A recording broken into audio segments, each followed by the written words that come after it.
और बात बल्लभगढ़ के निकिता मर्डर केस की। निकिता मर्डर केस में तीसरी गिरफ्तारी हुई है। गिरफ्तार आरोपी की पहचान अजरू के रूप में हुई है। बताया जा रहा है कि अजरू ने ही हमले में इस्तेमाल देसी कट्टा मुख्य आरोपी तौसीफ को दिया था। अजरू को गिरफ्तार करने के लिए हरियाणा के नूह जिले में दर्जनों जगह पर छापेमारी की गई। इस मामले की जांच एसआईटी अब कर रही है।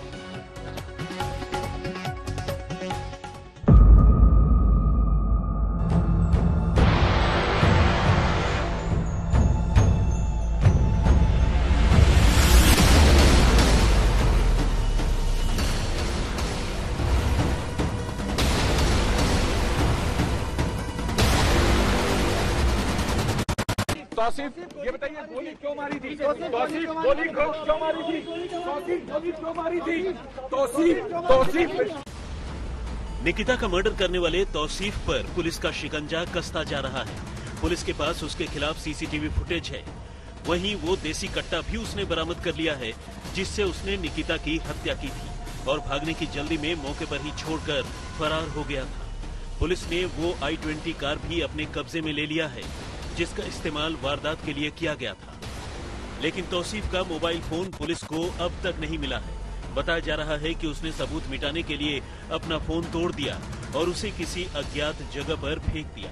क्राइम ब्रांच की टीम फोन बरामद करने के लिए उस जगह के लिए निकली जहां उसने फोन फेंकने का दावा किया था।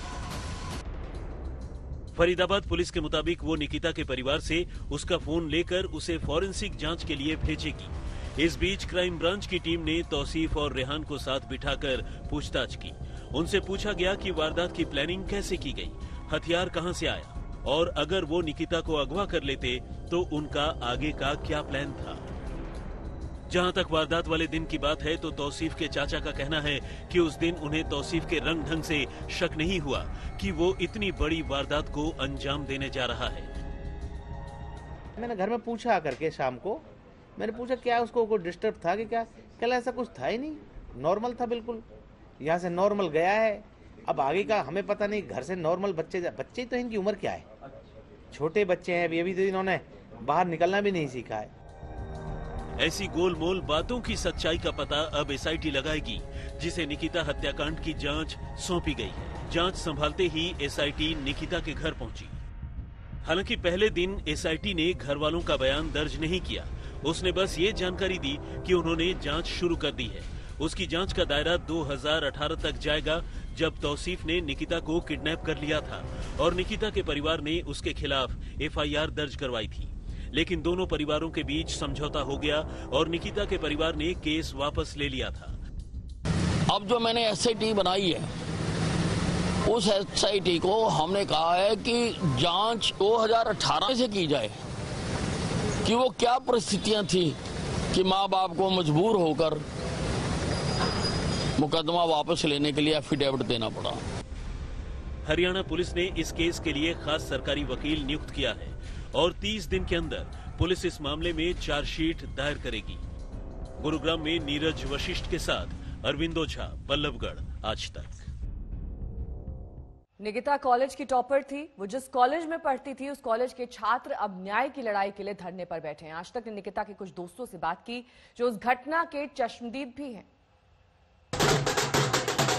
ये वीडियो इसी 10 मार्च का है, जब 21 साल की निकिता अपनी मौसी के बेटे की शादी में खुशी से झूम रही थी। उसका सपना आईएएस बनकर अपने परिवार को खुशी देने का था, लेकिन परिवार और दोस्तों ने तो सोचा भी नहीं था कि निकिता के साथ ऐसा कुछ हो जाएगा।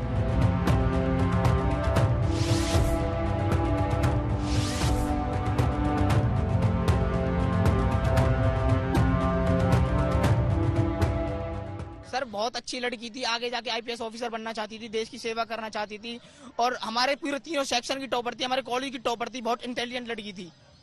Yes sir. किस तरह का बातचीत रहता था उसका? बहुत फ्रेंडली बिहेवियर था, बिल्कुल सब उसको अपनी बहन मानते थे और किसी के साथ उसकी हम सोच भी नहीं सकते कभी इतनी बड़ी दुश्मनी होगी जो इसको कोई गोली मार जाए। बहुत अच्छी लड़की थी, बहुत ज्यादा अच्छी लड़की।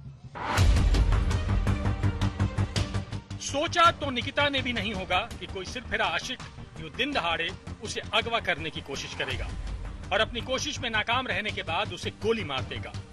वो मंजर निकिता के दोस्तों की आंखों में घूम रहा है।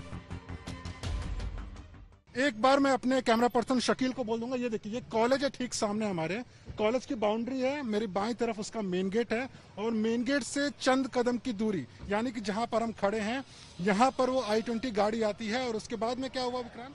सर निकिता अपनी जैसे मैंने देखा था फ्रेंडों के साथ बात कर रही थी, अचानक ही धक्का मुक्की होने लगी। वो दो युवक थे, अपनी गाड़ी में बैठाने लगे निकिता को। जैसे उसने मना करा वो भागने लगी तो उसने गोली मार दी उसको और भाग गए हैं तुरंत। हमको वहाँ पता पड़ी कि गोली लगी है किसी को, तो हम अचानक भाग के आए हैं सारे दोस्त। फिर मैंने और मेरे दोस्त ने अपनी बाइक पे बैठाया निकिता को और उसको मानवता हॉस्पिटल लेके गए थे। कॉलेज के ठीक बाहर जहां छात्र छात्राओं की भीड़ जुटी थी, दिन दहाड़े निकिता की हत्या कर दी गई और हत्यारे फरार होने में कामयाब भी हो गए। निकिता के कॉलेज के दोस्तों का गुस्सा निकिता की हत्या पर भी है और कॉलेज प्रशासन की लापरवाही के खिलाफ। बीकॉम फाइनल ईयर की छात्रा निकिता की हत्या पर गुस्से का इजहार कर रहे इन छात्रों को अपनी सुरक्षा का भी डर सता रहा है।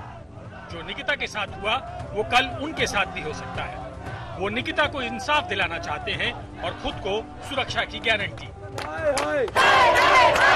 पुलिस प्रशासन डूब मरो, डूब मरो, डूब मरो, पुलिस प्रशासन डूब मरो, डूब मरो, डूब मरो। आप लोग क्यों प्रोटेस्ट में हैं? क्या हमें हमारी बहन का हक चाहिए पूरा। क्यों?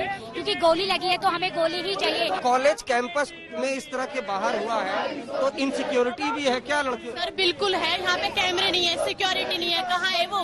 क्यों इनका इलाका नहीं है? इनके कॉलेज के सामने नहीं हुआ। उनकी कॉलेज की लड़की थी, वो अपनी बच्चों को सेफ्टी नहीं दे सकते, जो अपने स्टूडेंट्स को सेफ्टी नहीं देते, वो क्या कर सकते हैं? वो पहले सिर्फ क्या होता था, मारपीट होती थी, एक्सीडेंट अटैक होते थे, लेकिन आज सीधे मर्डर कर दिया जा रहा है। अगर इसमें साथ के साथ सरकार एक्शन नहीं लेगी तो ये आगे भी होता रहेगा। हम जैसी बहनों को घर से निकलना मुश्किल हो जाएगा। हंसती खेलती मुस्कुराती निकिता सिर्फ 21 साल की थी।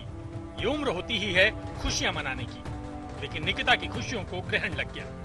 निकिता के खून का इल्जाम सिर्फ तौसीफ पर नहीं है, उस सिस्टम पर भी है जो बेटियों को सुरक्षा के दावे तो करता है लेकिन सुरक्षा नहीं कर पाता। और लोग कुछ दिन प्रदर्शन करके भूल जाते हैं। मुनीश पांडे के साथ अरविंद ओझा, बल्लभगढ़, आज तक।